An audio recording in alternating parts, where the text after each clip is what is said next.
Kamusta Sir Paul? Kamusta mga nakikinig? Creepy Macpansit. Ako ito si Emar, ang bagitong albularyo na nagpadala ng kwento sa inyo kamakailan lang. Mula sa Samar, Eastern sa May Dolores. Bagito pa ako noong mga panahon na yon, pero sa mga panahon na ito matanda na po. Nandito ako muli para magbahagi ng kwento sa inyo, karugtong ng aking karanasan. Pero bago yan, hayaan niyo muna akong magpasalamat sa inyo. Maraming salamat Sir Paul sa mga nakinig at sa mga nagkomento na gustong mapakinggan ang karugtong ng karanasan ko. Marami akong karanasan sa paglipat ko sa Maynila.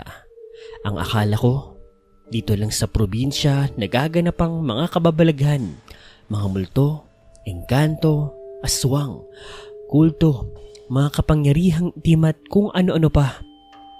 Pero nagkamali po ako. Hayaan niyong ang pagkamangha, pagkabigla, mga pagsubok ko bilang isang albularyong probinsyano. Hayaan ninyong ibahagi ko sa inyo ang karanasan ko noong mga panahong ako'y bagitong albularyo, probinsyano, nagsisimula, sawi, naghahanap ng bagong buhay, ng bagong pag-asa, ng bagong inspirasyon. Pagkwentuhan natin yan. Samahan niyo ako sa tulong ni Sir Paul at ng kanyang channel. Simulan na po natin. Hindi naging madali sa akin ang desisyon na magpunta ng Maynila. Dahil sa Eastern Samar doon sa Dolores nasanay na talaga ako sa buhay na ganoon. Pero dahil sa takot, kilabot at pangamba na baka mabalikan ako ng aswang, nabuo ang desisyon ko na magpunta nga ng Maynila. Yung lupa ng aking ama na napag-alaman kong hindi ko pala tunay na ama. Pati nanay ko na yun nga, hindi ko rin tunay na ina, na aswang din pala noon. Ayun, ibinenta ko. Siguro naman maiintindihan din naman nila ako. Kailangan kong gawin yun. Ang malaking pinagsisisihan ko nga lang, hindi ako nakapagpaalam o nakapagpasalamat kay Mang Kadyo. Natatakot din kasi akong bumalik sa lugar nila. Sa lugar niya, kasi dadaan ako sa mga gubat-gubat, makikipot na daan, mapanganib, nakakatakot, delikado. Kaya mas pinili ko na lang noon na umalis ng mabilis, tahimik, para magsimula ng bago. Mula po Eastern Samar, nagpunta po ako ng Maynila. Sa totoo lang wala akong kaide-ideya kung ano ba ang Maynila noon. Iba na lamang sa mga alam ko sa mga palabas, sa mga kinikwento sa akin ng mga kakilala ko, na ang Maynila nga raw magulo, matao, madumi, maraming polusyon, maraming gusali, simentado ang mga daan, wala masyadong mga puno. Pero kahit na ganoon, sa totoo lang Sir Paul wala naman akong pakialam sa mga yon. Ang akin lang, ang pinaniniwalaan ko noon na kapag sa Maynila, walang mga aswang. Kasi sa pagkakaalam ko din noon, ang mga aswang ay sa probinsya lang, sa mga liblib na lugar. Pero Sir Paul, nagkamali ako. Dahil hindi lang pala sa probinsya ang mga aswang. Nagkalat sila sa iba't ibang parte ng Pilipinas, kahit dito sa Kamaynilaan. At heto pa, hindi lang pala aswang ang nandito. May mga engkanto, multo, mga maligno, at kahit mga tao na may kapangyarihang itim. Sisimulan po natin ang kwento sa pagtapa ko dito sa Kamaynilaan. Sa pagtapa ko sa pier dyan sa may tondo. Dati kasi dyan pa ang pier. Dyan ang pagsaka ng mga taga-probinsya. Dala-dala ko noon ang mga gamit ko, damit, mga papeles, at kung ano-ano pang mahalagang bagay. Hindi naman karamihan yung mga yon at kayang-kaya ko namang bitbitin. Ang daming tao. Sa pagbaba ko pa lang ng barko, napakarami ng tao ang nakasalamuha ko. Napakarami ng tao ang nakakausap ko. Magulo, kanya-kanya silang alok, tutulungan daw nila ako, magbabayad daw ako ng ganito, kain daw. Punta raw ako sa ganito, ganyan. At ako sa totoo lang, na-overwhelm ako noon. Hindi ko alam kung anong mararamdaman ko. Matutuwa ba? May excite ba? Basta yung feeling ko noon, Sir Paul, bagong simula para sa akin. Pero sa kabilang banda, natatakot at kinakabahan ako. Tama ba ang desisyon ko na dito sa Maynila magsimula ng bagong buhay? Sa paglabas ko ng pier, hindi ko alam kung saan ako pupunta. At dito ko na nakasalubong ang isang binata na tatawagin na lang po natin sa pangalang Lando. Oy, baguhan ka no? Anong ibig mong sabihin sa baguhan? Dito sa Maynila? Dayo ka? Wala kang pupuntahan? Paano mo nalaman? Halata sa tindigan mo, bata. Kung wala kang tutuloyan, mailam ako. Yun, ikaw may pambayad ka. Ilang taon ka na ba? Makabata ka para magkaedad lang tayo. Bata ka para sa akin kasi baguhan ka dito sa Maynila. Hindi kita pinipilit nag-aalok lang ako. Baka kasi mamaya, magancho ka pa ng ibang mga tao. Marami manluloko dito. Sa totoo lang, Sir Paul, aware naman ako sa mga ganoon kasi marami na rin naman nagsabi sa akin na sa Kamaynilaan, maraming mapanlinlang, manluloko, manggagancho.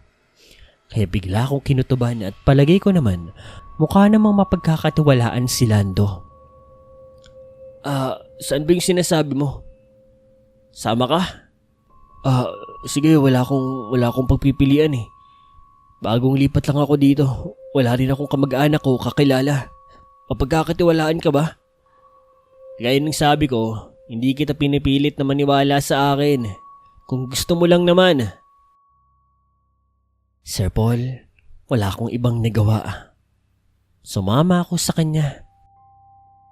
Napadpad kami sa lugar ng Tondo, kung saan magulo. Mas magulo pa sa inaasahan ko. Magulo dahil maraming bahay, madumi, kagulo ang mga tao. Naghihirap sila. Mabaho, may mga basurahan, may mga tain ng aso. At alam mo, yung mga tao doon, alam mo yung walang asenso, walang gustong marating sa buhay. Pero kahit na ganoon, masasaya sila. Lilinawin ko lang po. Yun po yung first impression ko Lately kasi napag-alaman ko rin. Sa paglipas kasi ng mga araw ko doon, nakilala ko rin ng mga tao na may mga pangarap.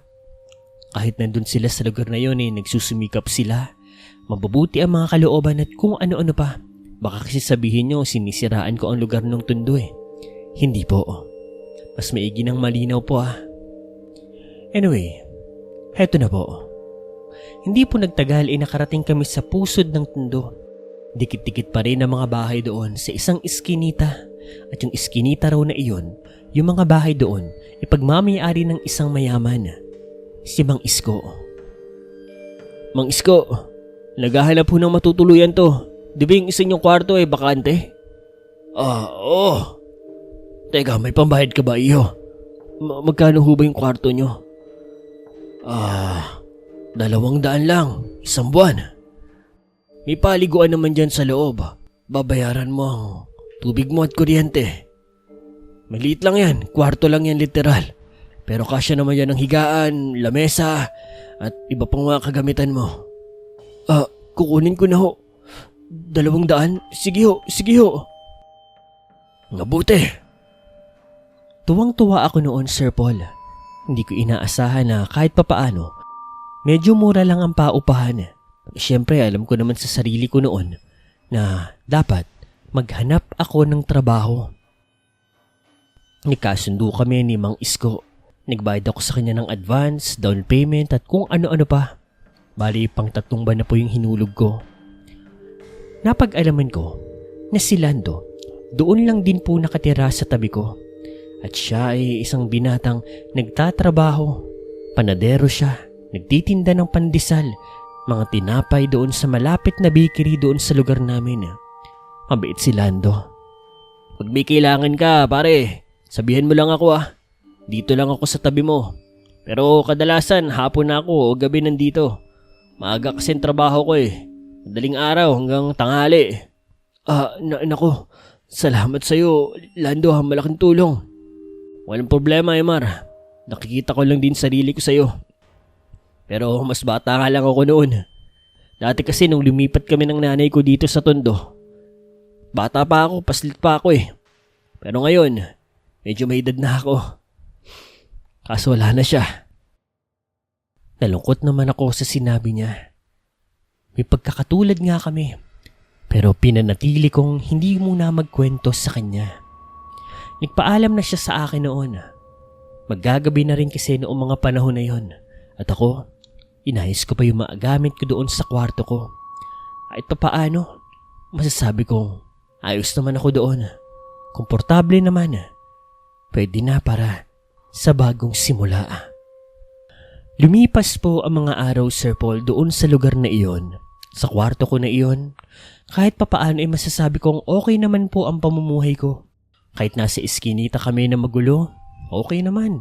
Malinis naman ang lugar. May mga pagkakataon nga lang na kahit gabi maingay. Dahil maraming ang tao, mga nagiinuman, nagtatawanan, mga nagsisigawan, mga naglalarong bata. Nasanay na rin naman ako. Sa mga pagkakataon nga nun, hinahanap-hanap ko yung ingay ng kuliglig, ihip ng hangin, mga lagaslas ng dahon at kung ano-ano pa, pero wala naman akong choice eh. Kailangan kong i-embrace yun. Sa mga nakalipas din po na araw, nakahanap din po ako ng trabaho sa isang palengke sa Tondo. Tagatadtad po ng karne. Nakahanap na rin po ako ng kolehiyo na mapapasukan noon. Dahil nga matataas ang grades ko, hindi po ako nahirapan makahanap. Nagkaroon po ako ng scholarship noon. May nakapagsabi kasi sa akin noon na pwede ko raw pong ilakad. At noong mga panahon nga na iyon, dahil ulila nga po ako, may mga programa yung gobyerno na tumutulong sa mga katulad kong gustong mag-aral. At yun nga, sobrang umaayon sa plano ko ang lahat ng nangyayari. Kaya tuwang-tuwa ako, Sir Paul. Sobrang saya ko noon. Meron pa akong 1 buwan noon ng bakasyon. Nag-iipon ako ng pera sa trabaho ko para kahit papaano tuloy-tuloy ang sahod ko. May ipon ako. May panghulog ako sa paupahan ko, may babaunin ako. May pang-araw-araw ako. Mabuti nga pinayagan din ako ng amo ko noon na papasok ako. Tapos magtatrabaho ako sa kanya. Kakayanin ko na lang kako. Gagawan ko na lang ng paraan. Umayag naman siya. Sa mga lumipas din po na araw, mas lalo ko po nagiging kaklose si Lando. Araw-araw ay dinadalahan niya ako ng tinapay. Mga sobra daw yun doon sa kanilang paniderya. Iba't ibang klase ng tinapay, kaysa naman daw mabulok. Ako naman, syempre tinatanggap ko yun.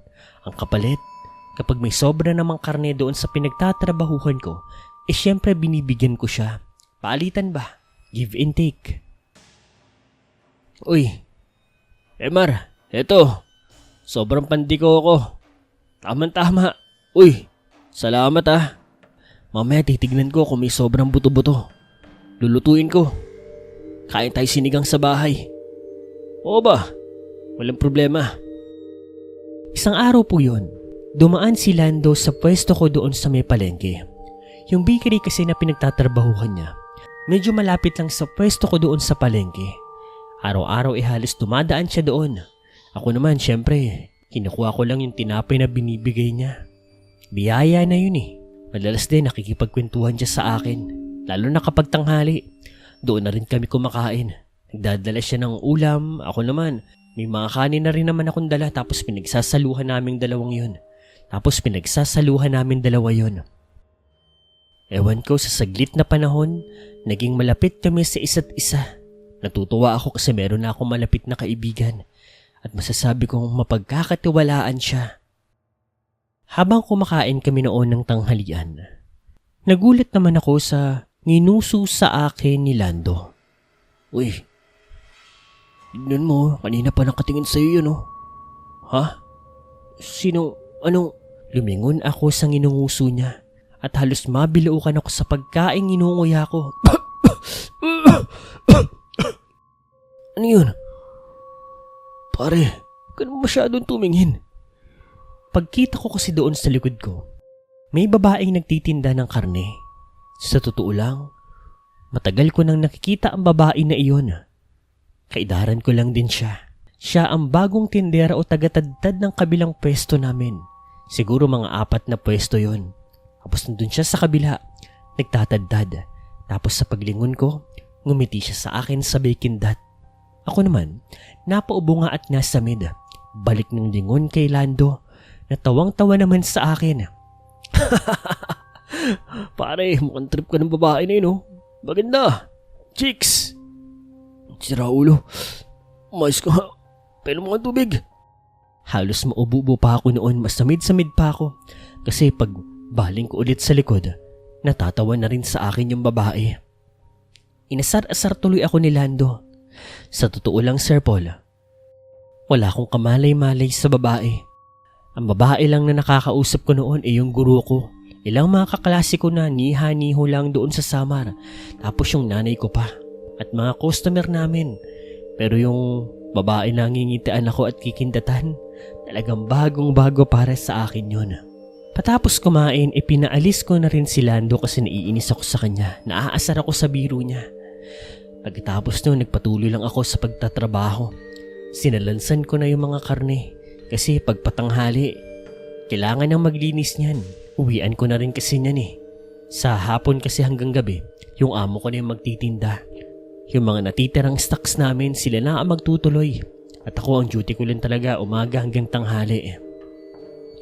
Matapos po makapag-ayos at makapaglinis, nagulat po ako dahil sa gilid ko, habang binawalis ko yung mga maruming bagay doon sa gilid ng pwesto namin, bigla pong may lumapit sa akin. Akala ko nga noon ay customer namin pero... Emar. Paglingon ko. Kilala mo ko? Siya po yung babae na tinutukoy ko. Yung bagong matadera doon sa kabilang pwesto. Oo. Kilala ka naman lahat ng tao dito eh. Ganun ba? Ako, kilala mo? Hindi. Kung ganun, ako sa Perlita. Perlita? Ang ganda naman ng bagay sa'yo. Hindi ko alam, Sir Paul, kung bakit ko nasabi ang mga bagay na yon. Nakakahiya nga sa totoo lang eh. Nahiya ako noon ng liit, napakamot. Nagiinit yung mukha ko. Tapos ka na ba? Saan? Diyan sa pwesto mo? Oo eh. Tara, samahan mo ko. Kain tayo. Diyan oh, may tuhog-tuhog. Sir Paul, nabigla ako noon sa inista ni Perlita. Inaya niya ako. At sa totoo lang, hindi ko alam ang sasabihin ko. Pero natagpuan ko na lamang ang sarili ko noon, Sir Paul, na sumusunod sa kanya. Binilisan ko na nga lang yung paglilinis ko noon. Hindi ko na tinapos dati. Basta naisalansan ko na yung mga stocks namin. Tapos noon, nakikwentuhan na kami ni Perlita. Natatawa ako sa mga biro niya. Ako naman, nagjo-joke na lang din ako ng bara-bara. Basta, usap-usap ba? Kwentuhan, ganito, ganyan. Tapos, kumain kami sa fishbowlan, uminom ng palamig at kung ano-ano pa. At Sir Paul, nagpaalam kami sa isa't isa ng masaya. May ngiti. May tuwa ah. At doon po nagsimula ang pagiging malapit namin sa isa't isa ng bagong matadera doon sa may tundo. Araw-araw ay nagkwekwentuhan kami ni Perlita. Nag-uusap kami. Minsan kapag wala akong barya, sa kanila ako nagpapapalit. Pag wala ng pork chop sa amin at meron siya, doon ko sa kanila pinapapunta. Kapag sali naman wala ng buto-buto, kami meron, sa amin niya pinapapunta. Kumbaga palitan lang. At sa mga lumipas na araw na iyon, natutuwa po ako, Sir Paul, kasi bukod po kay Lando, meron pa akong isang kaibigan. Pero sa pagkakataon na iyon, hindi lang basta kaibigan ang nararamdaman ko doon sa babae na iyon. May kakaiba. Lumipas po ang 2 linggo. Patuloy po akong napapalapit sa babae na iyon. Sa totoo lang, hindi ko nagugustuhan ang nararamdaman ko kasi una sa lahat, hindi ako nandoon para makipaglandian.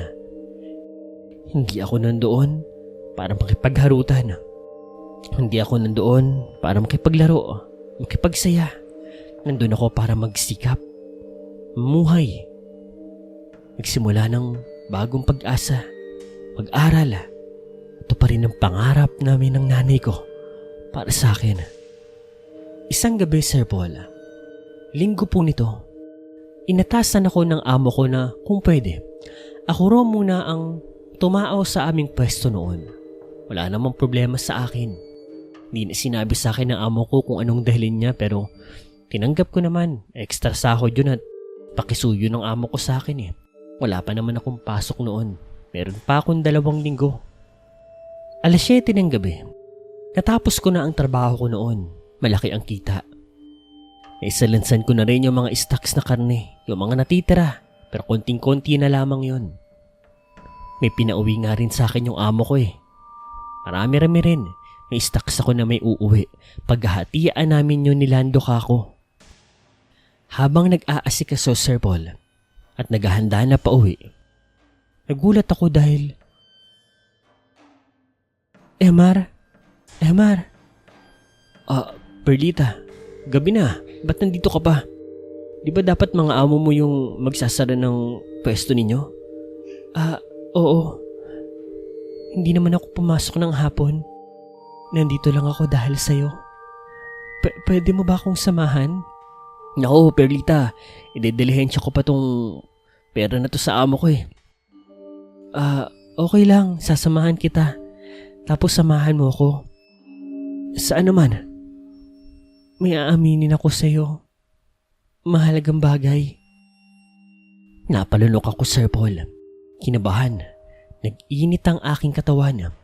Yung tingin kasi sa akin ni Perlita, kakaiba. At sa pagkakataon na yon, nakaramdam din ako ng kakaiba. Sige, sabi mo Sinamahan nga ako ni Perlita sa bahay ng mga amo ko na malapit lang din naman doon sa palengke. Dinilihensya ko yung kita, yung mga natitirang stocks. Tapos binigay sa akin yung kita ko, binigyan pa ako ng extra. Tapos yung mga karne, dala-dala ko rin. Tapos doon, naglakad na kami ni Perlita. Yung pinuntahan po namin, ito po yung parte ng tundo na malapit po sa dagat. Baseco kung tawagin nila. Perlita, dito ka ba nakatira? Oo pupunta ba tayo sa inyo? Oo. Okay lang ba? Mas maigi. Sir Paul, kinakabahan ako sa mga pagkakataon na iyon. Naghahalo ang damdamin ko. Hindi ko alam kung sasama ba ako sa kanya, kung tutuloy ba ako sa kanya. Pero hindi po nagtagal, nakarating kami sa isang liblib na lugar doon sa may Baseco. Yung mga kabahayan doon halos walang nakatira, parang mga abandonado. Tapos yung parte na pinuntahan namin dulong-dulo na. Sira-sira nga yung ibang mga bahay. Madumi, parang walang nakatira doon. Nagpunta kami sa isang bahay doon. Dito ako nakatira. Tuloy ka, Emar. Sige. Ano bang sasabihin mo? May sasabihin ako sa iyo. Matagal na kitang gusto. Matagal na kitang gustong kainin. Sir Paul, aaminin ko na. Sa mga nakalipas na mga araw, Sir Paul, nakakatunog na ako na may kakaiba kay Perlita. Alam niyo naman siguro na albularyo ako, di ba? Alam niyo naman ang pinanggalingan ko. Bagito ko, oo, pero naituro sa akin ni Mang Kadyo ang mga dapat kong malaman para makaramdam o makatunog na may aswang sa paligid. At sa mga ilang araw ko ang nakakasama si Perlita, hindi naman ako manhid para hindi maramdaman yon. Aswang siya. Ilag siya sa mga bawang, asin, kalamansi. May mga pagkakataong naaamoy ko rin na malangsa siya. Minsan, may mga pagkakataon na nasusulyapan ko siya na ngumunguya ng hilaw na karne. Naging mapagmasid ako, Sir Paul. At sa mga lumipas pang mga araw, nakumpirma ko ng tuluyan na isa nga siyang aswang. At kaya ako nasasabi sa inyo na nagdadalawang isip ako. Kasi hindi ko rin malamang dahilan, parang nahulog ako sa isang aswang. Parang Minahal ko siya, nagkaroon ako ng pagtingin sa kanya. Parang ginusto ko na rin siya. Kaya sa hindi ko malamang dahilan, hindi ko malaman ang gagawin ko. May sinumpaan akong tungkulin na lalaban sa mga aswang sa abot ng aking makakaya. Dahil ang mga aswang ay mga aswang. Pero umaasa ako noon na baka mabuting tao o aswang si Perlita na kagaya ng nanay ko, baka gugustuhin niyang magbago. Pero sa mga punto na iyon, napatunayan ko na hindi lahat ng aswang ay tulad ng nanay ko. Gusto kitang kainin! Nagbago ng itsura si Perlita, Sir Paul. Mula sa maganda, inosente, magandang binibini, naging nakakatakot na aswang, nakakatakot na halimaw ito. Sinugod niya ako, pero ang hindi niya inaasahan, may dala ako noong patalim. Hindi ako nag-aalis ng patalim sa aking tagiliran. Isang balisong na binigay sa akin ni Mang Kadyo. Dalaw kasi ang sandatang sinanay ko sa paglaban sa aswang. Una ay ang itak, pangalawa ay ang balisong. Sa pagkakataon na yon, mas madaling dalihin ang balisong kasi maliit lang yon, pwedeng isukbit sa kung saan saan. Nasa tagiliran lang yan sa bulsa o sa bag, hindi gaya ng itak na napakahirap dalhin. Magmumukha ka pang mangmang kapag nasa kamay nilaan ka. Pwede sana kung nasa probinsya ka, di ba? Sinalag ko ang atake niya, yung kalmot niya. Inundahan ko rin ng talim. Ano? Bakit? Alam ko na aswang ka. Perlita, may pag-asa pa. Kaya kitang gamutin. May kaalaman ako sa pag-aalbularyo. Maaari kitang gawing tao. Pero kung gugustuhin mo gagawin kitang tao. Albularyo ka? Lintik na. Lintik! Sunod-sunod akong inatake ni Perlita, Sir Paul. Nakakatakot ang itsura niya. Yung itsura niya ay parang matandang aswang na parang nalalagis na nga yung buhok niya. Yung ngipin niya matatalas, mahahaba, pero putol-putol. Bungi-bungi, bulok-bulok na rin yung iba. Umalingaso ang napakabahong amoy sa paligid. Nabubulok na rin yung ilang parte ng kanyang balat. Natandaan ko ang mga turo sa akin ng Mang Kadyo. Maaring yung aswang na yon ay yung tinatawag na kalumang. Ang aswang na kalumang, mga babae lamang ito, Sir Paul. Mga matatandang aswang. Bata pa lamang sila, matatanda na sila. Mabilis tumanda ang mga aswang na yon, at para bumata ang kanilang itsura, ay kailangan nilang kumain ng mga binatang tao. Sa madaling sabi, para gumanda sila, yung itsurang tao nila, para maging normal sila, kailangan nilang kumain ng mga katulad ko noon. Pero ang isa pa sa kasunduan, kailangan nilang mapaibig ang binatang kakainin nila para magpatuloy ang buhay nila. Ganoon klase umatake ang aswang na yon, na nangyari naman sa akin dahil aaminin ko, napaibig nga ako ng aswang na yon. Ang kaso, kahit minahal ko siya, hindi ko siya matatanggap dahil aswang siya. At gusto niya akong patayin. Sunod-sunod ang atake niya sa akin, Sir Paul. Pero hindi naman ako nagpabaya, Sir Paul, dahil kahit nagtatrabaho na ako noon, nagsasanay pa rin ako. Nandun pa rin ang bilis at lakas ko, at kasabay noon, nandun pa rin ang galit ko sa mga aswang. Ang pumatay sa tatay ko, ang pumatay sa nanay ko.